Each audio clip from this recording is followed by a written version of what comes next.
इस हल्के दे MP साहब सरदार जसवीर सिंह डिंपा जी, इस हल्के दे MLA साहब राणा गुरजीत सिंह जी, श्री महेंद्र सिंह KP जी, साबका प्रधान पंजाब प्रदेश कांग्रेस कमेटी, साबका MP, साबका मंत्री साहब, श्री मोहम्मद सदीक जी MP साहब, साढ़े सत्कारयोग चौधरी संतोख सिंह जी MP साहब, मेरे बड़े भी राजकुमार वेरका जी MLA साहब, नवतेज सिंह चीमा जी MLA साहब, बलविंदर सिंह धालीवाल जी, सुखपाल सिंह खैरा जी, हरजोत कमल जी, बलविंदर लाडी जी, संतोख सिंह भलाईपुर जी, जोगिंदर सिंह मान जी, श्रीमती दीप्ति उब्बल जी, ते साढ़े इत्थे दे SSP ते होर सारे अफसर साहबान, मेरे टूरिज्म डिपार्टमेंट दे additional chief secretary Sanjay ji, जिन्हों ने बड़ी मेहनत करके इस प्रोजेक्ट को इत्थे लेके आंदा है। साढ़े बराड़ मैडम, साढ़े भैन जी ਜਿਹੜੇ डायरैक्टर है साढ़े टूरिज्म के, जिन्होंने बड़ी मेहनत की है इस प्रोजेक्ट के विच। अज मैनूं बड़ी खुशी हो रही है कि मैं मुख सेवादार दा अहुदा संभालण तो पहलां दे नाल लगदी पहली बार अपने लिए चानन मनारा डॉक्टर अंबेडकर जी का म्यूजियम का उद्घाटन करने का माण प्राप्त कर रहा। अंबेडकर साहब की शख्सियत एक ऐसी शख्सियत है जिस तो सानू प्रेरणा मिलती है कि तुसी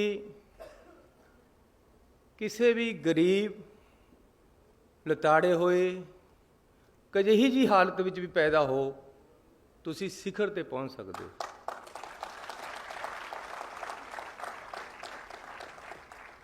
जरूरी नहीं तुहानू बहुत चंगा इन्वायरमेंट मिले अगे बढ़न वास्ते, संघर्ष दृढ़ता निष्ठा होनी चाहिए है अगे बढ़न लई, ते तुसी अगे बढ़ सकते हो।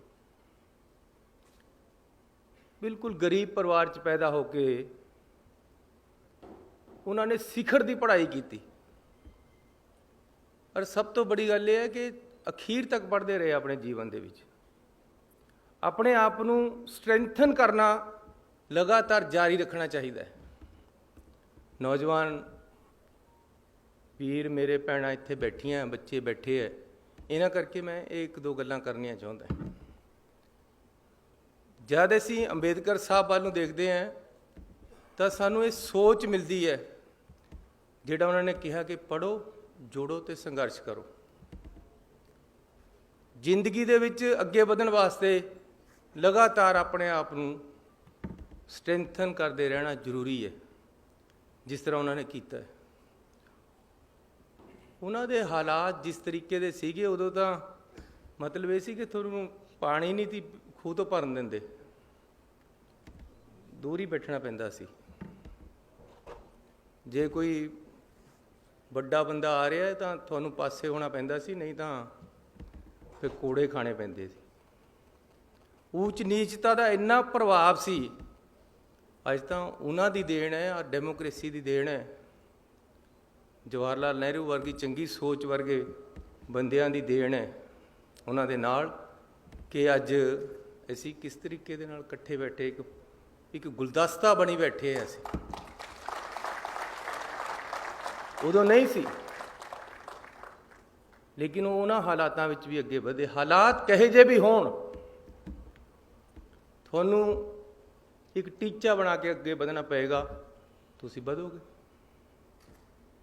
मंजिल उन्हीं को मिलती है जिनके सपनों में जान होती है। खाली पंखों से कुछ नहीं होता, हौसलों से परवान होती है। हौसले रखने पैणगे नौजवानों नूं अगे बढ़न वास्ते। मैं भी इसी तरह पढ़िया इन्हों देख देख के। मेरे पास भी इन्ने साधन नहीं सी, लेकिन मैं पढ़िया है और अज तक पढ़ रहे हैं। अपने आप को हर रोज़ कोशिश करदा कि अपने आप को स्ट्रैंथन करा, ताकत लेके आवां अपने आप च। खाली दिमागी जिसमानी हर तरह की कोशिश तुहानूं करते रहना पेगा। जब मैं पढ़न जांदा सी तां मैनूं पहला बापू दे नाल टेंट लाउण जाना पैंदा सी सवेरे सवेरे, फिर स्कूल जांदा सी मैं या कालेज। जब मैं कालेज विच सी तां 2 मੱਝਾਂ ਦਾ टोका एक हफ्ते का करके रख के जाना पैंदा सी घर, ਜਿਹੜਾ ਬਾਅਦ ਦੇ ਵਿੱਚ ਚੱਲਦਾ ਸੀ ਤੇ ਅਗਲੇ ਹਫਤੇ ਫੇਰ ਆ ਕੇ ਕਰਨਾ ਹੈ। ਇਹ ਮਿਹਨਤ ਲਗਾਤਾਰ ਇਸ ਤਰ੍ਹਾਂ ਇਹਨਾਂ ਹਾਲਾਤਾਂ 'ਚੋਂ ਵੀ ਤੁਸੀਂ ਅੱਗੇ ਨਿਕਲ ਸਕਦੇ ਹੋ। ਮੈਂ ਉਹਨਾਂ ਨੌਜਵਾਨਾਂ ਨੂੰ ਉਹਨਾਂ ਨੂੰ ਕਹਿਣਾ ਚਾਹੁੰਦਾ ਕਿ ਤੁਸੀਂ ਇਹ ਹਾਲਾਤਾਂ 'ਚੋਂ ਅੱਗੇ ਵੱਧ ਸਕਦੇ ਹੋ। ਤੁਹਾਡਾ ਟੀਚਾ ਹੋਣਾ ਚਾਹੀਦਾ ਹੈ। ਮੇਰੀ ਸਕੂਲ ਦੇ ਵਿੱਚ ਕਦੇ ਫੀਸ ਹੀ ਨਹੀਂ ਲੱਗੀ। ਪਹਿਲਾਂ ਤਾਂ ਰਿਜ਼ਰਵੇਸ਼ਨ ਕਰਕੇ ਮਾਫ ਹੁੰਦੀ ਸੀ, ਉਸ ਤੋਂ ਬਾਅਦ ਮੈਂ ਖੇਲਣ ਲੱਗ ਗਿਆ। ਕਾਲਜ ਦੇ ਵਿੱਚ ਮੈਂ ਸਿਰਫ ਇੱਕ ਵਾਰ ਫੀਸ ਦਿੱਤੀ ਹੈ, ਉਸ ਤੋਂ ਬਾਅਦ ਸਪੋਰਟਸ ਬੇਸ ਤੇ ਮੇਰੀ ਐਡਮਿਸ਼ਨ ਰਹੀ ਹੈ। 26 ਰੁਪਏ ਮੇਰੀ ਟੋਟਲ ਫੀਸ ਲੱਗਦੀ ਸੀ ਸਾਲ ਦੀ। ਫੀਸ ਵੀ ਫ੍ਰੀ ਤੇ ਕੱਪੜੇ ਵੀ ਫ੍ਰੀ। 150 ਰੁਪਇਆ ਮੈਨੂੰ ਨਾਲ ਕਾਲਜ ਸਟਾਈਪੈਂਡ ਦਿੰਦਾ ਸੀ ਪੜ੍ਹਨ ਦਾ ਉਹਨਾਂ ਦੇ ਕਾਲਜ ਦੇ ਵਿੱਚ। 150 ਰੁਪਏ ਦੇ ਨਾਲ ਹੀ ਮੈਂ ਆਪਣਾ ਖਰਚਾ ਕਰਦਾ ਸੀ। ਮੈਂ ਆਪਣੇ ਮਾਪਿਆਂ ਤੇ ਫਿਰ ਕਦੇ ਪੈਸਾ ਨਹੀਂ ਲਿਆ। ਜਦ ਮੈਂ 10ਵੀਂ ਕ੍ਰੋਸ ਕਰ ਗਿਆ ਫਿਰ ਵਜੀਫੇ ਪਰੇ ਕੰਮ ਚੱਲਿਆ। ਵਜੀਫਾ ਖੇਡਾਂ ਦਾ, ਉਹਦੇ ਨਾਲ ਪੜ੍ਹਦਾ ਸੀ ਮੈਂ। ਹੈਂਡਬਾਲ ਖੇਡਦਾ ਰਿਹਾ, 3 ਵਾਰ ਅਸੀਂ ਗੋਲਡ ਮੈਡਲ ਜਿੱਤਿਆ ਹੈਂਡਬਾਲ ਦੇ ਵਿੱਚ ਪੰਜਾਬ ਯੂਨੀਵਰਸਿਟੀ ਤੋਂ। ਪਹਿਲਾਂ ਮੈਂ BA ਕੀਤੀ, ਫਿਰ ਲਾਅ ਕਰ ਲਿਆ। ਜਦ ਮੈਂ ਪਹਿਲੀ ਵਾਰ MLA ਬਣਿਆ ਤਾਂ ਮੈਂ MBA ਕੀਤੀ PTU ਤੋਂ, ਮੈਂ ਇਹਦਾ ਸਟੂਡੈਂਟ ਵੀ ਹਾਂ। ਜਦ ਮੈਂ ਦੂਸਰੀ ਵਾਰ MLA ਬਣਿਆ ਤਾਂ ਮੈਂ ਪੰਜਾਬ ਯੂਨੀਵਰਸਿਟੀ ਤੋਂ MA ਕੀਤੀ ਪੋਲੀਟੀਕਲ ਸਾਇੰਸ ਦੀ। ਜਿਸ ਦਿਨ ਟਿਕਟਾਂ ਵੰਡਣੀਆਂ ਸੀ, ਦੇਖੋ ਤੁਸੀਂ ਹੈਰਾਨੀ ਦੀ ਗੱਲ, ਉੱਧਰ ਟਿਕਟਾਂ ਵੰਡਣੇ ਦੀ ਮੀਟਿੰਗ ਹੋਣੀ ਸੀ, ਉੱਧਰ ਮੇਰਾ ਪੇਪਰ ਸੀਗਾ। ਮੈਂ ਕਿਹਾ ਜੀ ਮੈਂ ਤਾਂ ਪੇਪਰ ਜਾਣਾ। ਕਹਿੰਦੇ ਕੱਲ੍ਹ ਨੂੰ ਮੀਟਿੰਗ ਹੈ, ਨਹੀਂ ਮਿਸ ਕਰ ਸਕਦਾ। ਮੈਂ ਕਿਹਾ ਪੇਪਰ ਵੀ ਨਹੀਂ ਮਿਸ ਕਰ ਸਕਦਾ। ਕਿੰਨੀ ਗ੍ਰੇਟਨੈਸ ਹੈ ਰਾਹੁਲ ਗਾਂਧੀ ਦੀ। ਕਹਿੰਦੇ ਮੇਰਾ ਜਹਾਜ਼ ਲੈ ਜਾ। ਮੈਂ ਉਹਨਾਂ ਦੇ ਜਹਾਜ਼ ਪਰ ਆ ਗਿਆ।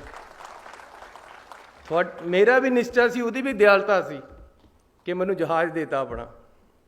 ਮੈਂ ਉਹਨਾਂ ਦੇ ਜਹਾਜ਼ ਪਰ ਆ ਕੇ ਆਪਣੇ ਟੀਚਰ ਨੂੰ ਉੱਥੇ ਹੀ ਬੁਲਾਇਆ। ਰਸਤੇ ਵਿੱਚ ਅਸੀਂ ਪੜ੍ਹਦੇ ਆਏ, ਸਵੇਰੇ ਪੇਪਰ ਦਿੱਤਾ, ਸਾਰੀ ਰਾਤ ਸੁੱਤਾ ਨਹੀਂ। ਪੇਪਰ ਦੇ ਕੇ ਮੈਂ ਫਿਰ ਮੁੜ ਗਿਆ, MA ਪਾਸ ਹੋ ਗਿਆ।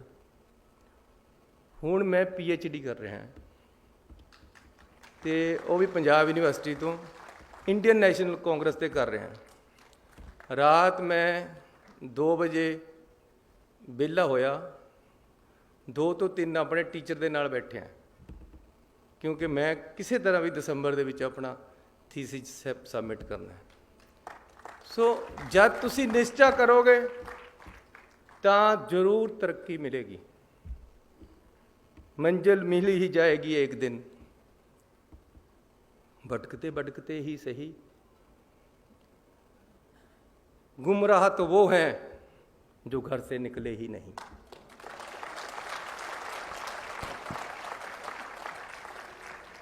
सो नौजवान दोस्तों, आज थानू जॉब मिली है। ये कोई आखिरी जॉब नहीं है जी। अज 15-20 हज़ार 25 हज़ार 50 हज़ार की मिली है। तरक्की करो, और बहुत दुनिया पई है, सितारों से आगे जहाँ और भी हैं। थानू लगातार अपने आप को बिल्ड करना है। जेडे अज क्लर्क लगे हैं, मेरा भाई मनमोहन सिंह वो लग्या सी JE ओवरसीर कहते सी, उदों डिप्लोमा करके। उस तो बाद उन्हें नौकरी दे विच डिग्री की, फिर BA की, फिर लॉ किया, फिर इंजीनियरिंग की बड़ी डिग्री की, इंजीनियर इन चीफ हुण रिटायर होया।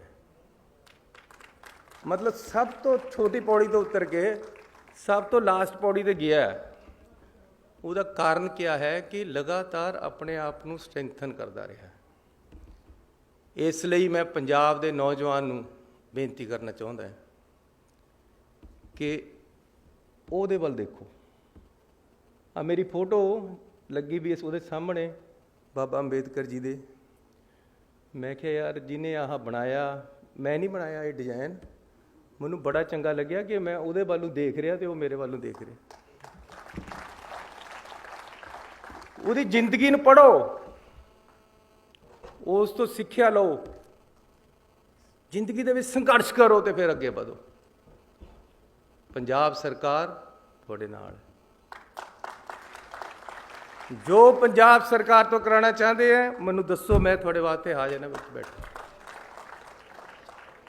ਮੇਰਾ ਕਿਹੜੇ ਟੈਲੀਫੋਨ ਬੰਦ ਹੁੰਦਾ? ਇਹ ਹੋ ਸਕਦਾ ਕਿ ਵੀ ਕਈ ਵਾਰ ਮੈਂ ਇੱਥੇ ਲੈਕਚਰ ਕਰ ਰਿਹਾ, ਉੱਥੇ ਕਾਲ ਮਿਸ ਹੋ ਜੇ, ਲੇਕਿਨ ਖੁੱਲ੍ਹਾ ਹੈ ਹਰ ਟਾਈਮ, ਦਿਨ ਰਾਤ ਖੁੱਲ੍ਹਾ ਹੈ। ਨਾਲੇ ਰਾਤ ਮੈਨੂੰ 1:30 ਵਜੇ ਇੱਕ ਟੈਲੀਫੋਨ ਆ ਗਿਆ, ਬਾਈ ਜੀ ਗਲਤੀ ਮਾਫ ਪਾਈ ਸੀ, ਮੈਂ ਤੁਹਾਨੂੰ ਕਹਿੰਦਾ ਰਾਤ ਨੂੰ ਕਰ ਲਿਆ।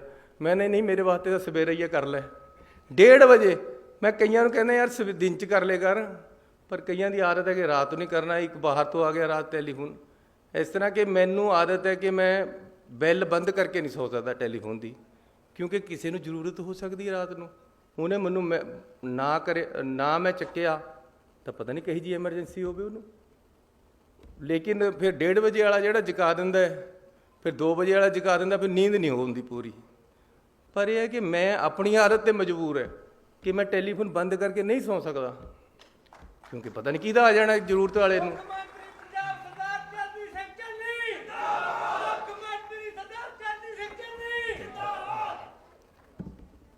ਮੈਂ ਲਿਖ ਕੇ ਕੁਛ ਹੋਰ ਲਿਆਇਆ ਸੀ, ਉਹ ਮੈਨੂੰ ਮੇਰੇ ਅਫਸਰ ਕਹਿੰਦੇ ਯਾਰ ਅਸੀਂ ਲਿਖ ਕੇ ਕੁਝ ਹੋਰ ਦਿੰਦੇ, ਤੁਸੀਂ ਬੋਲ ਕੁਝ ਹੋਰ ਆਉਂਦੇ ਹੋ। ਮੈਨੂੰ ਨਹੀਂ ਆਉਂਦਾ ਪਸੰਦ ਲਿਖਿਆ ਵਾ, ਮੈਂ ਆਪਣੇ ਦਿਲ ਤੇ ਬੋਲਦਾ, ਜੋ ਮੇਰੇ ਅੰਦਰ ਹੈ ਮੈਂ ਉਹ ਬੋਲਦਾ। ਮੇਰੇ ਅੰਦਰ ਇਹ ਹੈ ਕਿ ਮੈਂ ਪੰਜਾਬ ਨੂੰ ਅੱਗੇ ਲੈ ਕੇ ਜਾਣਾ ਚਾਹੁੰਦਾ ਹਾਂ। ਮੈਨੂੰ ਤੁਸੀਂ ਮੁੱਖ ਮੰਤਰੀ ਬਣਾਤਾ, ਮੇਰੇ ਭਾਂਡੇ ਵਿੱਚ ਤਾਂ ਇੰਨੀ ਜਗ੍ਹਾ ਵੀ ਨਹੀਂ ਸੀ ਜਿੰਨੀ ਤੁਸੀਂ ਪਾਤੀ ਹੈ। ਲੇਕਿਨ ਹੁਣ ਮੈਂ ਉਹਨਾਂ ਦੇ ਭਾਂਡੇ ਭਰਨਾ ਚਾਹੁੰਦਾ ਜਿਨ੍ਹਾਂ ਦੇ ਭਾਂਡੇ ਅੱਜ ਤੱਕ ਨਹੀਂ ਭਰੇ, ਖਾਲੀ ਪੇ ਢੀਕ ਰਹੇ ਪਾੜੇ। ਮੈਂ ਉਹਨਾਂ ਪੰਜਾਬੀਆਂ ਨੂੰ, ਉਹਨਾਂ ਪੰਜਾਬ ਦੇ ਨੌਜਵਾਨਾਂ ਨੂੰ ਅੱਗੇ ਲੈ ਕੇ ਜਾਣਾ ਚਾਹੁੰਦਾ ਜਿਨ੍ਹਾਂ ਨੂੰ ਓਪਰਚੁਨਿਟੀ ਨਹੀਂ ਮਿਲ ਰਹੀ। ਮੈਂ ਉਹਨਾਂ ਨੂੰ ਓਪਰਚੁਨਿਟੀ ਦੇਣਾ ਚਾਹੁੰਦਾ ਕਿ ਆਓ ਆਹ ਸਟੇਜ ਖਾਲੀ ਆ, ਤੁਸੀਂ ਬੈਠੋ। ਜੇ ਮੈਂ ਬਣ ਸਕਦਾ ਮੁੱਖ ਮੰਤਰੀ ਜਿਹਦਾ ਬਾਪ ਦਾਦਾ ਰਿਹਾ ਹੀ ਕੁਛ ਨਹੀਂ, ਜਿਹਦਾ ਬਾਪ ਦਾਦਾ ਕਦੇ ਮੰਤਰੀ ਨਹੀਂ ਰਿਹਾ, ਮੁੱਖ ਮੰਤਰੀ ਨਹੀਂ ਰਿਹਾ, ਸੋਚ ਹੀ ਨਹੀਂ ਸੀ, ਫਿਰ ਤੁਸੀਂ ਕਿਉਂ ਨਹੀਂ ਬਣ ਸਕਦੇ? ਯਾਰ ਤੁਸੀਂ ਤਾਂ ਮੇਰੇ ਨਾਲ ਸਾਰੇ ਚੰਗੇ ਹੋ। ਜਿਹੜੇ ਮੇਰੇ ਹਾਲਾਤ ਸੀ, ਜੇ ਉਹਨਾਂ ਹਾਲਾਤਾਂ 'ਚ ਤੁਹਾਨੂੰ ਰੱਖਾਂ ਤਾਂ ਤੁਸੀਂ ਬਹੁਤ ਉੱਪਰ ਹੋ, ਤੁਸੀਂ ਮੇਰੇ ਤੋਂ ਬਹੁਤ ਅੱਗੇ ਜਾ ਸਕਦੇ ਹੋ। ਨੌਜਵਾਨੋ, ਤੁਸੀਂ ਪੰਜਾਬ ਨੂੰ ਅੱਗੇ ਲੈ ਕੇ ਜਾਓਗੇ, ਬਹੁਤ ਸੰਘਰਸ਼ ਕਰਨਾ ਪਏਗਾ। ਅੰਬੇਦਕਰ ਵੱਲ ਨੂੰ ਦੇਖ ਕੇ ਸੋਚ ਰੱਖਣੀ ਪਏਗੀ। ਉਹ ਅੰਬੇਦਕਰ ਜੀ ਨੇ ਲਾਅ ਕਰ ਲਿਆ ਸੀ, ਆਖਰੀ ਬਾਹਰੋਂ ਡਿਗਰੀ ਲੈ ਲਈ, ਲੇਕਿਨ ਫਿਰ ਇਕਨੋਮਿਕਸ ਪੜ੍ਹਨ ਲੱਗ ਗਏ। ਉਹ ਕਹਿੰਦੇ ਇਹਦੇ ਵਿੱਚ ਵੀ ਮਹਾਰਤ ਕਰਨੀ ਹੈ। ਹਰ ਚੀਜ਼ ਦੇ ਵਿੱਚ ਮਹਾਰਤ ਤੁਹਾਨੂੰ ਲੈ ਕੇ ਆਉਣੀ ਪਏਗੀ, ਤਾਂ ਤੁਸੀਂ ਅੱਗੇ ਵਧੋਗੇ, ਤਾਂ ਪੰਜਾਬ ਤਰੱਕੀ ਕਰੇਗਾ। ਜਿਹੜਾ ਥੱਲੇ ਬੈਠਾ ਹੈ ਉਸ ਨੂੰ ਖਿੱਚ ਕੇ ਉੱਪਰ ਕਰਨਾ ਹੈ, ਉਹਨੂੰ ਨਾਲ ਲਿਆਉਣਾ ਹੈ, ਖੜਾ ਕਰਨਾ ਹੈ, ਤਾਂ ਤੁਹਾਡੀ ਤਾਕਤ ਹੋਏਗੀ। ਇੱਕ ਦੂਜੇ ਦੀ ਤਾਕਤ ਦੇ ਨਾਲ ਪੰਜਾਬ ਅੱਗੇ ਵਧੇਗਾ, ਸਦਭਾਵਨਾ ਦੇ ਨਾਲ। ਸੋ ਅੱਜ ਅਸੀਂ 150 ਕਰੋੜ ਰੁਪਈਆ ਲਗਾ ਕੇ ਅੰਬੇਦਕਰ ਸਾਹਿਬ ਦਾ ਮਿਊਜ਼ੀਅਮ ਇੱਥੇ ਤਿਆਰ ਕਰ ਰਹੇ, ਤਾਂ ਕਿ ਮੇਰੇ ਪੰਜਾਬ ਦੇ, ਦੇਸ਼ ਦੇ, ਦੁਨੀਆ ਦੇ ਲੋਕ ਆ ਕੇ ਦੇਖਣ ਅਤੇ ਉਸ ਤੋਂ ਸਿੱਖਣ ਕਿ ਕਿਸ ਤਰ੍ਹਾਂ ਅੱਗੇ ਵਧਣਾ ਹੁੰਦਾ ਅਤੇ ਕਿਆ ਕਿਆ ਉਹਨਾਂ ਦੇ ਗੁਣ ਸੀ, ਉਹਨਾਂ ਨੂੰ ਗ੍ਰਹਿਣ ਕਰਨ। ਕਿਸ ਤਰ੍ਹਾਂ ਉਹਨਾਂ ਨੇ ਕਨਸਟੀਟਿਊਸ਼ਨ ਲਿਖਿਆ, ਕਿਸ ਤਰ੍ਹਾਂ ਕਨਸਟੀਟਿਊਸ਼ਨ ਦੀ ਕਿਆ ਭਾਵਨਾ ਹੈ, ਕਿਸ ਤਰ੍ਹਾਂ ਏਕਤਾ ਅਤੇ ਅਖੰਡਤਾ ਦੇਸ਼ ਦੀ ਨੂੰ ਕਾਇਮ ਰੱਖਣਾ ਹੈ, ਕਿਸ ਤਰ੍ਹਾਂ ਅਸੀਂ ਆਪਣੇ ਦੇਸ਼ ਨੂੰ ਮੂਹਰੇ ਰੱਖ ਕੇ ਦੇਸ਼ ਦੇ ਝੰਡੇ ਨੂੰ ਬੁਲੰਦ ਕਰਨਾ ਹੈ। ਉਹ ਅਸੀਂ ਇਸ ਮਿਊਜ਼ੀਅਮ ਵਿੱਚੋਂ ਆ ਕੇ ਦੇਖਾਂਗੇ ਅਤੇ ਸਿੱਖਾਂਗੇ ਅਤੇ ਅੱਗੇ ਵਧਾਂਗੇ। ਮੈਨੂੰ ਹੁਣ ਇੱਥੇ ਬੋਲ ਰਹੇ ਸੀ ਕਿ ਜੀ ਇਹਨੂੰ ਸਾਰਾ ਕੁਝ ਇਹ ਆਰਕੀਟੈਕਟ ਇਹਨਾਂ ਨੇ ਕੀਤਾ ਹੈ। ਅਸੀਂ ਡਿਸਕਸ ਕਰਨ ਲੱਗੇ ਕਿ ਜੀ ਇਹ ਮਿਊਜ਼ੀਅਮ ਬਣਾਉਣਾ ਮੇਰੀ ਦਿਲ ਦੀ ਸੋਚ ਹੈ ਵੀ ਆਪਾਂ ਬਣਾਉਣਾ। ਮੈਂ ਧੰਨਵਾਦ ਕਰਦਾ ਪਿਛਲੇ ਮੁੱਖ ਮੰਤਰੀ ਜੀ ਦਾ। ਮੈਂ ਉਹਨਾਂ ਨੂੰ ਜਾ ਕੇ ਕਿਹਾ, ਉਹ ਕਹਿੰਦੇ ਬਣਨਾ ਜ਼ਰੂਰੀ ਹੈ, ਬਣਾਓ। ਮੈਨੂੰ ਉਹਨਾਂ ਨੇ ਹੱਲਾਸ਼ੇਰੀ ਦਿੱਤੀ ਕੈਪਟਨ ਅਮਰਿੰਦਰ ਸਿੰਘ ਨੇ ਕਿ ਬਣਾਓ ਚੰਨੀ ਜੀ, ਤੁਹਾਡੀ ਸੋਚ ਹੈ, ਤੁਸੀਂ ਕਰੋ। ਮੈਂ ਕਿਹਾ ਜੀ ਇਹਦੇ ਵਾਸਤੇ ਅਸੀਂ ਪੈਸੇ ਵੀ ਆਪ ਹੀ ਅਰੇਂਜ ਕਰ ਲਾਂਗੇ। 150 ਕਰੋੜ ਰੁਪਈਆ ਯੂਨੀਵਰਸਿਟੀ ਦੇ ਰਹੀ ਹੈ, ਇਹ ਯੂਨੀਵਰਸਿਟੀ ਦਾ ਐਸੈਟ ਵੀ ਹੈ। ਮੈਂ ਯੂਨੀਵਰਸਿਟੀ ਦੇ ਸਾਰੇ ਲੋਕਾਂ ਨੂੰ ਧੰਨਵਾਦ ਦੇਣਾ ਚਾਹੁੰਦਾ ਕਿ ਤੁਹਾਡਾ ਵੀ ਐਸੈਟ ਹੈ, ਇਹ ਤੁਹਾਡਾ ਹੀ ਹੈ, ਤੁਸੀਂ ਹੀ ਇੱਥੇ ਚਲਾਉਣਾ ਅਤੇ ਤੁਹਾਡੀ ਹੀ ਜ਼ਮੀਨ 'ਤੇ ਬਣ ਰਿਹਾ ਹੈ। ਤੁਸੀਂ 10 ਏਕੜ ਇਸ ਵਾਸਤੇ ਦਿੱਤੀ ਹੈ, ਮੈਂ ਤੁਹਾਨੂੰ 50 ਏਕੜ ਇਸ ਤੋਂ ਪਿੱਛੇ ਤੁਹਾਡੇ ਵਾਸਤੇ ਹੋਰ ਲੈ ਕੇ ਦਿੰਦਾ, ਇਸ ਤੁਹਾਡੇ ਕੰਮ ਵਾਸਤੇ। ਸੋ ਜਦੋਂ ਅਸੀਂ ਇਹਨੂੰ ਬਣਾਉਣ ਲੱਗੇ, ਸੋਚਣ ਲੱਗੇ, ਕਿਹਾ ਮੈਂ ਕਿਹਾ ਯਾਰ ਇਹਨੂੰ ਇਸ ਤਰ੍ਹਾਂ ਦਾ ਬਣਨਾ ਕਿ ਦੂਰ 'ਤੇ ਪਤਾ ਲੱਗੇ ਕਿ ਇਹ ਹਿੰਦੁਸਤਾਨ ਦਾ ਨਿਸ਼ਾਨ ਹੈ ਇੱਕ, ਇਹ ਹਿੰਦੁਸਤਾਨ ਇਹਦੇ ਵਿੱਚ ਝਲਕਦਾ ਹੋਵੇ, ਸਾਡਾ ਕੰਸਟੀਟਿਊਸ਼ਨ ਇਹਦੇ ਝਲਕਦਾ ਹੋਵੇ, ਅੰਬੇਦਕਰ ਸਾਹਿਬ ਇਸ ਤਰ੍ਹਾਂ ਝਲਕਦਾ ਹੋਵੇ। ਮੈਨੂੰ ਕਹਿੰਦੇ ਜੀ ਕਿਸ ਤਰ੍ਹਾਂ ਬਣੇਗਾ? ਮੈਨੂੰ ਕੋਈ ਐਂਬਲਮ ਦੇ ਗਿਆ ਸੀ ਐਡਾ, ਉਹਦੇ ਥੱਲੇ ਇੱਦਾਂ ਪਿੱਲਰ ਲਾ ਕੇ ਉੱਪਰ ਐਂਬਲਮ ਲੱਗਿਆ ਹੋਇਆ ਸੀ, ਜਿਸ ਤਰ੍ਹਾਂ ਉਹ ਉੱਪਰ ਲੱਗਿਆ ਹੋਇਆ। ਮੈਂ ਉਹ ਚੱਕ ਕੇ ਇਹਨਾਂ ਦੇ ਮੂਹਰੇ ਆ ਰੱਖਤਾ। ਮੈਂ ਕਿਹਾ ਆਪਾਂ ਇਸ ਤਰ੍ਹਾਂ ਹੀ ਬਣਾਉਣਾ ਹੈ, ਸਾਡਾ ਦੇਸ਼ ਇਹਦੇ 'ਚੋਂ ਝਲਕਦਾ ਹੋਵੇ, ਉਹਦਾ ਚਿੰਨ੍ਹ ਇਹਦੇ 'ਚੋਂ ਝਲਕਦਾ ਹੋਵੇ, ਅੰਬੇਦਕਰ ਦਾ ਉਹਦੀ ਝਲਕ ਮਿਲੇ ਉਹਦੀ ਬਿਲਡਿੰਗ 'ਚੋਂ ਹੀ, ਅੰਦਰਲੇ ਕਿਤੇ ਜਾ ਕੇ ਪਤਾ ਹੀ ਲੱਗਣਾ। ਮੈਂ ਵੇਰਕਾ ਜੀ ਦਾ ਬੜਾ ਧੰਨਵਾਦੀ ਹਾਂ, ਇਹਨਾਂ ਨੇ ਇਹਦੇ 'ਚ ਸਾਡੀ ਬੜੀ ਮਦਦ ਕੀਤੀ, ਇਹਨਾਂ ਨੂੰ ਵੀ ਅਸੀਂ ਇਹ ਸਾਰਾ ਦਿਖਾਇਆ। ਸੋ ਅਸੀਂ ਅੰਬੇਦਕਰ ਜੀ ਨੂੰ ਇੱਥੇ ਉਹਨਾਂ ਦਾ ਮਿਊਜ਼ੀਅਮ ਬਣਾ ਕੇ, ਪੂਰੇ ਵਰਲਡ ਕਲਾਸ ਦਾ ਮਿਊਜ਼ੀਅਮ ਬਹੁਤ ਵਧੀਆ ਇਸ ਨੂੰ ਬਣਾਇਆ ਜਾਏਗਾ। 150 ਕਰੋੜ ਰੁਪਈਆ ਇਹਦੇ 'ਚ ਲੱਗੇਗਾ। ਇਸ ਦੇ ਨਾਲ ਨਾਲ ਉਹਨਾਂ ਦੇ ਨਾਮ 'ਤੇ, ਕਿਉਂਕਿ ਜੇ ਅਸੀਂ ਕਿਸੇ ਗਰੀਬ ਨੂੰ ਉੱਪਰ ਚੱਕਣਾ ਚਾਹੁੰਦੇ ਹਾਂ, ਆਟਾ ਦਾਲਾਂ ਦੇ ਨਾਲ ਉਹ ਨਹੀਂ ਉਹਨੇ ਚੱਕ ਹੋਣਾ। ਤੁਸੀਂ ਰੋਜ਼ ਮਹਾਰਾ ਦੀ ਆਟਾ ਦਾਲ ਦੇ ਦਿਓ ਉਹਨੂੰ, ਉਹਨੇ ਆਟਾ ਦਾਲ ਖਾੜੀਆਂ ਆਪਣਾ ਸੌਂ ਜਾਣੇ। ਲੇਕਿਨ ਜੇ ਉਹਦੇ ਬੱਚੇ ਨੂੰ ਤੁਸੀਂ ਪੜ੍ਹਾਈ ਦੇਤੀ, ਉਹ ਆਪੇ ਬੜਾ ਹੋ ਕੇ ਆਪੇ ਅੱਗੇ ਆ ਕੇ ਆਪਣੀ ਵੀ ਗਰੀਬੀ ਚੱਕ ਦੇਗਾ, ਆਪਣੇ ਮਾਂ-ਬਾਪ ਦੀ ਵੀ ਚੱਕ ਦੇਗਾ। ਇਸ ਕਰਕੇ ਐਜੂਕੇਸ਼ਨ ਸਿਸਟਮ ਨੂੰ ਸਟਰੈਂਥਨ ਕਰਨਾ ਹੈ। ਸਭ ਤੋਂ ਬੜੀ ਚੀਜ਼ ਹੀ ਐਜੂਕੇਸ਼ਨ ਹੈ। ਮੇਰਾ ਬਾਪੂ ਮੈਨੂੰ ਪੜ੍ਹਾਇਆ, ਮੇਰੇ ਭਾਈਆਂ ਨੂੰ ਪੜ੍ਹਾਇਆ। ਇੱਕ ਮੇਰਾ ਭਰਾ ਡਾਕਟਰ ਹੈ, ਇੱਕ ਚੀਫ ਇੰਜੀਨੀਅਰ ਰਿਟਾਇਰ ਹੋਇਆ, ਇੱਕ ਮੈਂ ਹਾਂ, ਇੱਕ ਮੇਰੇ ਤੋਂ ਛੋਟਾ ਹੈ। ਲੇਕਿਨ ਐਜੂਕੇਸ਼ਨ ਉਹਦੀ ਸੋਚ ਸੀ, ਅੰਬੇਦਕਰ ਦੀ ਸੋਚ ਉਹਦੇ 'ਚ ਸੀਗੀ, ਸਾਡੇ 'ਚ ਆ ਗਈ। ਅੰਬੇਦਕਰ ਦੀ ਸੋਚ ਸੀ ਕਿ ਜੀ ਪੜ੍ਹੋ। ਪੜ੍ਹੋਗੇ ਕਿੱਥੇ ਤੇ ਜੇ ਇਨਫਰਾਸਟਰਕਚਰ ਨਹੀਂ ਹੈ ਪੜ੍ਹਾਈ ਦੇ ਬੱਚਿਆਂ ਵਾਸਤੇ, ਗਰੀਬਾਂ ਵਾਸਤੇ, ਮਿਡਲ ਕਲਾਸ ਦੇ ਲੋਕਾਂ ਵਾਸਤੇ, ਜਿਹੜੇ ਫੀਸਾਂ ਨਹੀਂ ਦੇ ਸਕਦੇ ਬੜੀਆਂ ਯੂਨੀਵਰਸਿਟੀਆਂ ਦੀਆਂ, ਉਹ ਕਿੱਥੇ ਤੇ ਪੜ੍ਹਨਗੇ? ਇਸ ਲਈ ਅਸੀਂ ਬੱਚਿਆਂ ਨੂੰ ਇਨਫਰਾਸਟਰਕਚਰ ਦੇਣਾ, ਪੜ੍ਹਾਈ ਦੇ ਇੰਸਟੀਟਿਊਸ਼ਨ ਦੇਣੇ। ਇੱਥੇ ਅਸੀਂ ਇੱਕ IIM ਦੇ ਨਾਲ ਮਿਲ ਕੇ ਮੈਨੇਜਮੈਂਟ ਕਾਲਜ ਬਾਬਾ ਅੰਬੇਦਕਰ ਸਾਹਿਬ ਦੇ ਨਾਮ 'ਤੇ ਅੱਜ ਹੀ ਮੈਂ ਘੋਸ਼ਣਾ ਕਰਦਾ ਕਿ ਇੱਥੇ ਸਥਾਪਿਤ ਕਰਾਂ।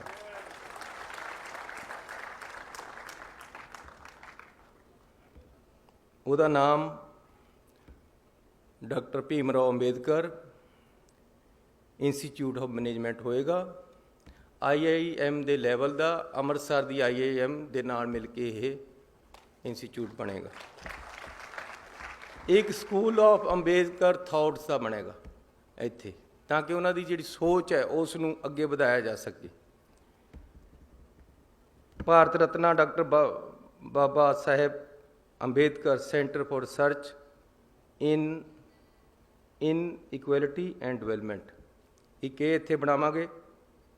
ਇੱਕ ਮੈਨੇਜਮੈਂਟ ਦਾ ਕਾਲਜ ਬਣੇਗਾ। ਇੱਕ ਜਿਸ ਤਰ੍ਹਾਂ ਡਿੰਪਾ ਜੀ ਨੇ ਦੱਸਿਆ ਸੀ, ਚਮਕੌਰ ਸਾਹਿਬ ਦੇ ਵਿੱਚ ਸਕਿੱਲ ਯੂਨੀਵਰਸਿਟੀ ਬਣਾ ਰਹੇ। 2 ਮੈਡੀਕਲ ਕਾਲਜ ਜਿਹੜੀ ਗੱਲ ਕਰਕੇ ਗਏ ਸਾਡੇ ਸਤਿਕਾਰਯੋਗ MLA ਸਾਹਿਬ ਰਾਣਾ ਜੀ, ਉਹਨਾਂ ਦੀ ਅਸੀਂ ਬੜੀ ਛੇਤੀ ਸ਼ੁਰੂਆਤ ਕਰ ਦਾਂਗੇ ਰਾਣਾ ਜੀ, ਇਹਦੇ ਦੇਰ ਨਹੀਂ ਲੱਗੇਗੀ। ਕਿਉਂਕਿ ਮੈਂ ਹਮੇਸ਼ਾ ਕਹਿੰਦਾ ਕਿ ਜੇ ਸਾਡੇ ਸਰਕਾਰੀ ਸਕੂਲਾਂ ਦੇ ਵਿੱਚ ਸਾਇੰਸ ਹੀ ਨਹੀਂ ਹੈ, ਜੇ ਮੈਡੀਕਲ ਕਾਲਜ ਦੀਆਂ ਗਰੁੱਪ ਹੀ ਨਹੀਂ ਹੈ, ਫਿਰ ਸਾਡੇ ਗਰੀਬਾਂ ਦੇ ਜਿਹੜੇ ਮਿਡਲ ਕਲਾਸ ਦੇ ਲੋਕਾਂ ਦੇ ਡਾਕਟਰ ਤੇ ਇੰਜੀਨੀਅਰ ਕਿੱਥੋਂ ਬਣਨੇ?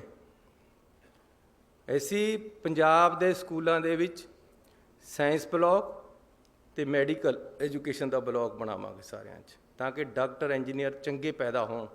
ਤੇ ਜਿਹੜੇ 2 ਇੱਥੇ ਮੈਡੀਕਲ ਕਾਲਜ ਬਣ ਰਹੇ, ਇੱਕ ਇੱਥੇ ਬਣੇਗਾ, ਇੱਕ ਬਣੇਗਾ ਹੁਸ਼ਿਆਰਪੁਰ ਦੇ ਵਿੱਚ। ਇਹਨਾਂ ਨੂੰ ਅਸੀਂ ਬੜੀ ਛੇਤੀ परमात्मा ने मेरे हत्थ से काम कराना होया तो बड़ी छेती असीं नींह पत्थर रखण आवांगे राणा जी, ये जरूर करांगे। एक साडे पास बिल्डिंग पड़ी है, क्योंकि मैनू गुरु नानक साहब जी का 550वां जन्म दिहाड़ा मनाउण दा सुभाग प्राप्त होया सी। कैप्टन अमरिंदर सिंह जी ने ड्यूटी लगाई सी कि तुसीं ये काम संभो, तो मैनू इस गल की खुशी है कि वर्ल्ड वाइड इस गल की प्रशंसा हुई कि पंजाब सरकार ने जो गुरु नानक साहब का जन्म दिहाड़ा मनाया, जन्म साल मनाया, बहुत जबरदस्त उसकी शोभा चारे पासे सरकार को मिली। उत्थे साडी एक बिल्डिंग पई है, उहदे विच एक सुल्तानपुर लोधी असीं एक ITI कॉलेज खोलांगे। ये भी मैं ऐलान करके जा रहा, तो बड़ी छेती ऐसी इसे साल तो क्लासां शुरू कर देणियां। तुहानूं बधाई होवे इस चीज़ की। भुलੱਥ दे विच एक ब्लॉक दे विच असीं एक ITI खोलणी है, ਉਹਦੇ ਤੇ 11 ਕਰੋੜ ਰੁਪਈਆ 10 ਕਰੋੜ ਰੁਪਈਆ ਲੱਗੇਗਾ। ਤੇ ਅਸੀਂ ਉਹ ਵੀ ਭੁਲੱਥ ਦੇ MLA ਸਾਹਿਬ ਬੈਠੇ ਆ, ਇਹਨਾਂ ਨੂੰ ਮੈਂ ਬੇਨਤੀ ਕਰਦਾ ਕਿ ਸਾਨੂੰ ਜਗ੍ਹਾ ਦੱਸ ਦਿਓ, ਜਗ੍ਹਾ ਤੁਸੀਂ ਦੇਣੀ ਹੈ, ਪੈਸੇ ਅਸੀਂ ਲਾਵਾਂਗੇ। ਰਾਣਾ ਜੀ ਮੇਰੇ ਬਹੁਤ ਹੀ ਸਤਿਕਾਰਯੋਗ ਆਗੂ ਹੈ, ਅਗਾਂਹ ਵਧੂ ਹੈ, ਇਹਨਾਂ ਦੀ ਸੋਚ ਹੈ, ਇੱਕ ਵਿਜ਼ਨ ਹੈ, ਮੈਂ ਉਸ ਦਾ ਸਤਿਕਾਰ ਕਰਦਾ। ਇਹਨਾਂ ਨੇ ਮੈਨੂੰ ਕਿਹਾ ਕਪੂਰਥਲੇ ਵਾਸਤੇ 10 ਕਰੋੜ ਰੁਪਈਆ ਕਪੂਰਥਲੇ ਦੇ ਸ਼ਹਿਰ ਨੂੰ ਅਸੀਂ ਦੇਵਾਂਗੇ। ਇਹਨਾਂ ਮੂਹਰੇ ਥਾਨ ਸਿੱਟ ਦੇਣਾ, ਜਿੱਥੇ ਜਿੱਥੇ ਸੁਆ ਕੇ ਜਿਹੜਾ ਕੁਝ ਪਾਉਣਾ ਪਾ ਲਵੇ। ਇੱਕ 4 ਕਰੋੜ ਰੁਪਈਆ ਇਹਨਾਂ ਨੂੰ ਚਾਹੀਦਾ ਹੈ, ਕੁਝ ਤਾਰਾਂ ਸ਼ਿਫਟ ਕਰਨੀਆਂ, ਉਹ ਵੀ ਇਹਨਾਂ ਪਾਸ ਪਹੁੰਚੇਗਾ। ਸੋ ਇੱਕ ਵਿਜ਼ਨ ਦੇ ਨਾਲ, ਇੱਕ ਸੋਚ ਦੇ ਨਾਲ, ਅਗਾਂਹ ਵਧੂ ਸੋਚ ਦੇ ਨਾਲ ਪੰਜਾਬ ਨੂੰ ਅੱਗੇ ਲੈ ਕੇ ਜਾਣਾ ਹੈ। ਮੇਰੇ ਪਾਸ ਰੋਡ ਮੈਪ ਹੈ। ਮੈਨੂੰ ਇਸ ਗੱਲ ਦੀ ਮੈਂ ਤਿਆਰੀ ਕਰਦਿਆਂ ਬੜੀ ਦੇਰ ਹੋ ਗਈ ਹੈ ਕਿ ਕਿਸ ਤਰੀਕੇ ਦੇ ਨਾਲ ਪੰਜਾਬ ਨੂੰ ਅੱਗੇ ਵਧਾਉਣਾ ਹੈ। ਲੇਕਿਨ ਪੰਜਾਬ ਨੂੰ ਜਿਹੜੀ ਜੋਕਾਂ ਚਿੰਬੜੀਆਂ ਵੀ ਹੈ ਕਿ ਕਿਸੇ ਦਫ਼ਤਰ ਜਾਓ, ਕਹਿੰਦਾ ਜੀ ਅੱਖਾਂ ਕੰਨ ਨੂੰ ਝਾਕੀ ਜਾਂਦਾ ਜਦ ਤੱਕ ਥੱਲੇ ਟੇਬਲ ਦੇ ਥੱਲੇ ਨੂੰ ਪੈਸੇ ਨਹੀਂ ਮਿਲ ਜਾਂਦੇ। ਇਹ ਚੀਜ਼ ਨਹੀਂ ਬਰਦਾਸ਼ਤ ਹੋਣੀ ਮੇਰੇ ਤੇ, ਇਹ ਨਹੀਂ ਹੋ ਸਕਦਾ। ਇਹਨੂੰ ਖਤਮ ਕਰ ਦਾਂਗਾ ਪੰਜਾਬ ਚੋਂ।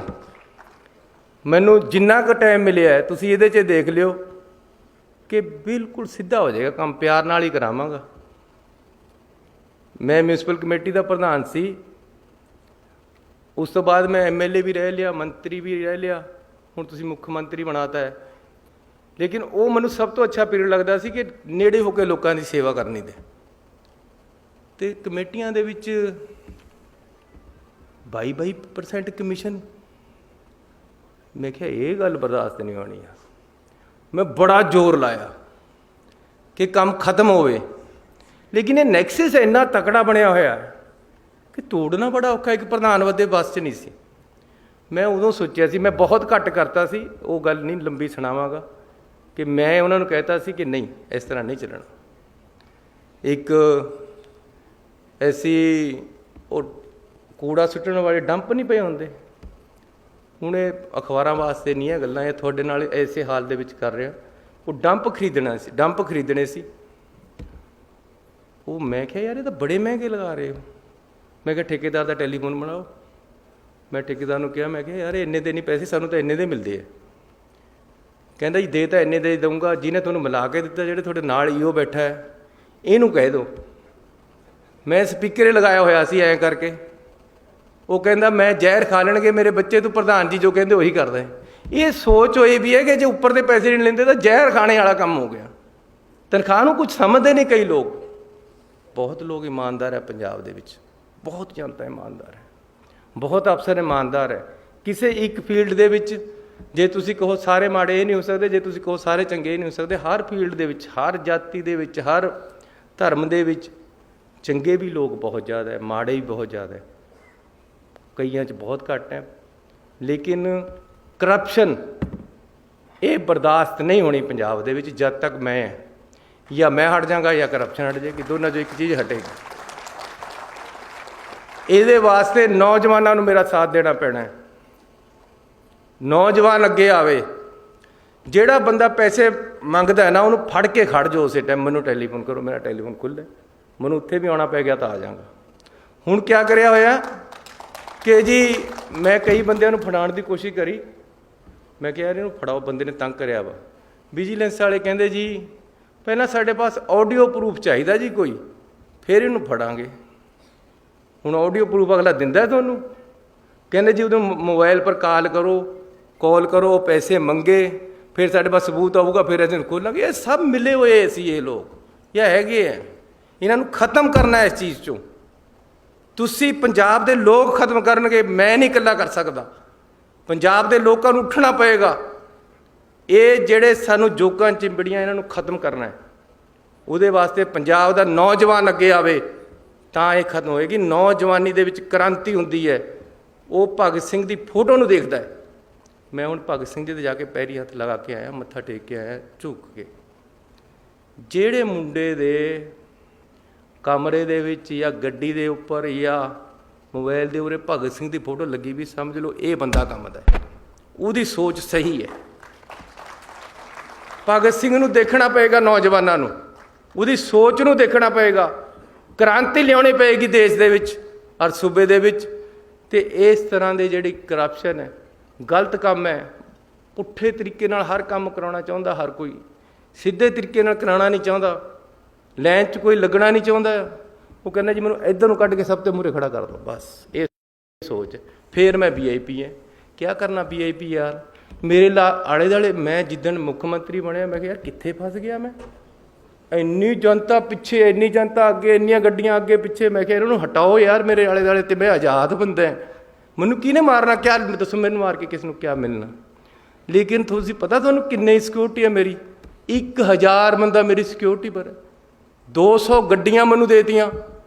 ਮੇਰੇ ਤਾਂ ਕਮਰੇ ਜਿੱਡੀਆਂ ਗੱਡੀਆਂ ਇਹਨੇ ਬਾਦਲਾਂ ਨੇ ਖਰੀਦੀਆਂ ਹੋਈਆਂ। ਮੈਂ ਹੁਣੇ ਆਇਆ, ਕਮਰੇ ਜਿੱਡੀ ਗੱਡੀ ਹੈ, 2 ਕਰੋੜ ਰੁਪਏ ਦੀ ਕਹਿੰਦੇ ਆਉਂਦੀ। ਉਹ ਯਾਰ ਗਰੀਬਾਂ ਪਰ ਲਾ ਦਿੰਦੇ ਪੈਸਾ। ਉਈਓ 8 ਗੱਡੀਆਂ ਮੇਰੇ ਅੱਗੇ ਪਿੱਛੇ ਫਿਰਦੀਆਂ। ਮੈਂ ਆਪਣੇ ਸੈਕਟਰੀ ਸਾਹਿਬ ਰਾਹੁਲ ਤਿਵਾੜੀ ਜੀ ਬੈਠੇ, ਮੈਂ ਇਹਨੂੰ ਰਸਤੇ 'ਚ ਕਹਿ ਰਿਹਾ ਸੀ, ਮੈਂ ਕਿਹਾ ਉਹ ਸਿਕਿਉਰਿਟੀ ਦਾ ਕਿਆ ਬਣਿਆ? ਕਾਹਦੇ ਵਾਸਤੇ 1000 ਬੰਦਾ ਪਿੱਛੇ ਘੁਮਾਇਆ ਹੋਇਆ? ਕਹਿੰਦੇ ਜੀ ਇੰਟੈਲੀਜੈਂਸ ਵਾਲੇ ਕਹਿੰਦੇ ਵੀ ਅਸੀਂ ਨਹੀਂ ਘੱਟ ਕਰ ਸਕਦੇ, ਜੇ ਕੱਲ੍ਹ ਨੂੰ ਕੋਈ ਗੱਲ ਹੋ ਜਾਵੇ। ਮੈਂ ਕਿਹਾ ਯਾਰ ਜੇ ਕੱਲ੍ਹ ਕੋਈ ਹੋ ਗਈ ਤਾਂ ਮੈਂ ਜ਼ਿੰਮੇਵਾਰ ਹੈ, ਭੇਜੋ ਇਹਨਾਂ ਨੂੰ। ਕਿਆ ਕਰਨਾ 1000 ਬੰਦਾ? 5-7 10 ਬੰਦੇ ਚਲੋ ਠੀਕ ਹੈ। ਕਈ ਜਗ੍ਹਾ ਲੋਕ ਵੀ ਜ਼ਿਆਦਾ ਅੱਗੇ ਨੂੰ ਆ ਜਾਂਦੇ ਕਿ ਮਿਲਣਾ ਹੀ ਜ਼ਰੂਰ ਹੈ, ਥੋੜ੍ਹਾ ਜਿਹਾ ਤਰੀਕੇ ਨਾਲ ਉਹਨਾਂ ਨੂੰ ਸੈੱਟ ਕਰ ਦੇਣਗੇ। ਉਹ ਇਸ ਤੋਂ ਜ਼ਿਆਦਾ ਤਾਂ ਕੁਛ ਨਹੀਂ। ਸਿੰਬਲ ਬਣ ਗਿਆ ਇੱਕ ਕਿ ਜੀ ਗਨਮੈਨ ਇੰਨੇ ਜ਼ਿਆਦਾ ਪਿੱਛੇ। ਹੁਣ ਮੈਂ ਸੁਖਬੀਰ ਬਾਦਲ ਥੋੜ੍ਹੋ ਯਾਰ ਵੀ ਮੈਂ ਦਿਖਾਣਾ ਕਿ ਜੀ ਐਡੀ ਬੜੀ ਕਾਰਵਾਈ ਆ ਰਹੀ ਹੈ, ਕਿਉਂਕਿ ਲੋਕਾਂ ਦੇ ਪਿੱਛੇ ਲੱਗਦੀ ਨਹੀਂ। ਉਹ ਇਹਨਾਂ ਦੀ ਉਹ ਲਾਈ ਫਿਰੀ ਜਾਂਦੇ ਆ। ਪਬਲਿਕ ਉਹਨਾਂ ਦੇ ਨਾਲ ਤੁਰਨੇ ਨੂੰ ਤਿਆਰ ਨਹੀਂ। ਉਹ ਕਹਿੰਦੇ ਚਲੋ ਇਹੀ 1000 ਬੰਦਾ ਪਿੱਛੇ ਸਿਕਿਉਰਿਟੀ ਦੇ ਨਾਂ ਪਰ ਪਿੱਛੇ ਤੋਰ ਲਓ। ਇਸ ਕਰਕੇ ਨੌਜਵਾਨ ਵੀਰੋ, ਇਹ ਸਮਝ ਲਓ ਤੁਹਾਡਾ ਭਰਾ ਮੁੱਖ ਮੰਤਰੀ ਹੈ ਅਤੇ ਤੁਹਾਨੂੰ ਐਡਜਸਟ ਕਰਨਾ ਹੈ। ਇਹ ਸਮਝ ਲਓ ਕਿ ਜਿੰਨੀ ਕੁ ਸਮਰੱਥਾ ਨੌਕਰੀਆਂ ਦੀ ਪੰਜਾਬ ਸਰਕਾਰ ਕੋਲ ਹੈ, ਉਨੀ ਤਾਂ ਮੈਂ 4 ਮਹੀਨਿਆਂ 'ਚ ਭਰ ਦੇਣੀ। ਮੈਂ ਅੱਜ ਇਹਨਾਂ ਨੂੰ ਕਿਹਾ ਵੀ 1,00,000 ਨੌਕਰੀ ਹੋਰ ਕੱਢੋ। ਆ ਤੁਸੀਂ ਦੇਖੋ ਸਾਡੇ ਪਿੱਛੇ ਮੇਰੀ ਇੰਨੀ ਲੜਾਈ ਹੋਈ। ਹੁਣ ਇੱਕ ਮੰਤਰੀ ਦੀ ਜਿੰਨੀ ਕੈਬਨਿਟ ਚੱਲਦੀ ਉਨੀ ਕੁ ਚੱਲੇਗੀ ਨਾ। ਕਹਿੰਦੇ ਜੀ ਕਲਾਸ D ਦੀਆਂ ਨੌਕਰੀਆਂ ਆਊਟਸੋਰਸ ਕਰਨੀਆਂ। ਮੈਂ ਕਿਹਾ ਵੀ ਕਲਾਸ D ਦੀਆਂ ਹੀ ਕਾਹਤੇ ਕਰਨੀਆਂ, ਫਿਰ ਕਲਾਸ A ਦੀਆਂ ਵੀ ਕਰ ਲਓ। ਕਲਾਸ D ਦੇ ਵਿੱਚ ਹੁਣ ਗਰੀਬ ਇਹ ਭਰਤੀ ਹੁੰਦਾ, ਚਪੜਾਸੀ, ਹੋਰ ਤਾਂ ਕਿਸੇ ਨੇ ਲੱਗਣਾ ਨਹੀਂ। ਡਰਾਈਵਰ, ਟੈਕਨੀਸ਼ੀਅਨ, ਜਿੰਨੇ ਕਲਾਸ D ਦੇ ਵਿੱਚ ਹੈ, ਉਹ ਮੇਰੇ ਡਾਇਰੈਕਟਰ ਬੈਠੇ। ਮੈਂ ਇਹਨਾਂ ਦੀ ਫਾਈਲ ਪਰ ਲਿਖ ਕੇ ਭੇਜਿਆ ਵੀ ਨਹੀਂ ਇਸ ਤਰ੍ਹਾਂ ਹੋ ਸਕਦਾ। ਹੁਣ ਮੈਂ ਕਰ ਦੇਣਾ। ਹੁਣ ਮੇਰੇ ਪਾਸ ਆ ਗਈ ਉਹ ਕੱਲ੍ਹ। ਕਲਾਸ D ਦੇ ਵੀ ਰੈਗੂਲਰ ਭਰਤੀ ਹੋਣਗੇ। ਉਹ ਕਿਤੇ ਹੋਰ 'ਤੇ ਆਏ ਆ, ਉਹ ਕਾਹਤੇ ਨਹੀਂ ਭਰ ਸਕਦੇ ਬਈ? ਜਾਂ ਫਿਰ A ਕਲਾਸ ਵਾਲਿਆਂ ਨੂੰ ਵੀ ਆਊਟਸੋਰਸ ਕਰ ਲਓ, B ਵਾਲਿਆਂ ਨੂੰ ਵੀ ਆਊਟਸੋਰਸ ਕਰ ਲਓ। ਅਫਸਰ ਤਾਂ ਲੱਗੇਗਾ ਪੱਕੀ ਤਨਖਾਹ ਪਰ 2.25 ਲੱਖ ਰੁਪਈਆ। ਜਿਹਦੀ 11,000 ਤਨਖਾਹ ਹੈ ਉਹ ਆਊਟਸੋਰਸ ਪਰ ਲੱਗੇਗਾ। ਸਾਰੀ ਉਮਰ ਉੱਪਰ 'ਤੇ ਤਲਵਾਰ ਲਟਕਦੀ ਰਹਿੰਦੀ ਹੈ ਕਿ ਜੀ ਅੱਜ ਕੱਢ ਦੇਵੇਂ, ਕਿਉਂਕਿ ਨੌਕਰ ਤਾਂ ਆਊਟਸੋਰਸ ਹੈ ਜਾਂ ਕੰਟਰੈਕਟ 'ਤੇ ਹੈ। ਚਪੜਾਸੀ ਕੋਈ ਆਮ ਚੀਜ਼ ਨਹੀਂ ਹੈ। ਟੈਕਨੀਸ਼ੀਅਨ, ਡਰਾਈਵਰ ਕੋਈ ਆਮ ਚੀਜ਼ ਨਹੀਂ ਹੈ। ਇਹ ਵੀ ਅਸੀਂ ਉਹਦੇ ਪਰੇ ਭਰਨੇ ਹੈ, ਰੈਗੂਲਰ ਇਹ ਭਰਨੇ ਜਿਸ ਤਰ੍ਹਾਂ ਦੂਸਰੇ ਭਰਦੇ। ਸੋ ਮੈਂ ਤੁਹਾਡਾ ਜ਼ਿਆਦਾ ਹੀ ਟਾਈਮ ਲੈ ਗਿਆ ਕੁਛ। ਤੁਹਾਡਾ ਬਹੁਤ ਧੰਨਵਾਦ। ਪਰਮਾਤਮਾ ਤੁਹਾਨੂੰ ਤਰੱਕੀਆਂ ਬਖਸ਼ੇ। ਅੰਬੇਦਕਰ ਜੀ ਦੀ ਸੋਚ, ਉਹਨਾਂ ਦੇ ਦੱਸੇ ਹੋਏ ਰਸਤੇ ਤੇ ਅਸੀਂ ਚੱਲੀਏ। ਹਿੰਦੁਸਤਾਨ ਦੇ ਸੰਵਿਧਾਨ ਨੂੰ ਤਕੜਾ ਰੱਖੀਏ, ਦੇਸ਼ ਦੇ ਵਿੱਚ ਨਿਸ਼ਠਾ ਰੱਖੀਏ, ਦੇਸ਼ ਦੇ ਵਿੱਚ ਏਕਤਾ ਬਣੀ ਰਹੇ। ਕੋਈ ਸਾਡੇ ਵੱਲ ਨੂੰ ਝਾਕਦਾ ਨਹੀਂ, ਕੋਈ ਪਾਕਿਸਤਾਨ ਸਾਡਾ ਬੈਰੀ ਨਹੀਂ ਬਣ ਸਕਦਾ ਜੇ ਅਸੀਂ ਆਪ ਇਕੱਠੇ ਰਹਾਂਗੇ। ਇਸ ਕਰਕੇ ਏਕਤਾ ਰੱਖੋ, ਤਕੜੇ ਹੋ ਕੇ ਦੇਸ਼ ਨੂੰ ਅੱਗੇ ਲਿਜਾਣ ਲਈ ਨੌਜਵਾਨ ਅੱਗੇ ਆਵੇ ਅਤੇ ਆਪਾਂ ਸਾਰੇ ਆਪਣੇ ਸੂਬੇ ਨੂੰ ਇੰਨਾ ਵਧੀਆ ਬਣਾ ਦਈਏ ਕਿ ਲੋਕ ਕਹਿਣ ਵੀ ਇਹ ਪੰਜਾਬ ਕਰਾਂ ਕੀ ਸਿਫਤ ਤੇਰੀ, ਸ਼ਾਨਾਂ ਦੇ ਸਭ ਸਮਾਨ ਤੇਰੇ। ਬਹੁਤ ਧੰਨਵਾਦ।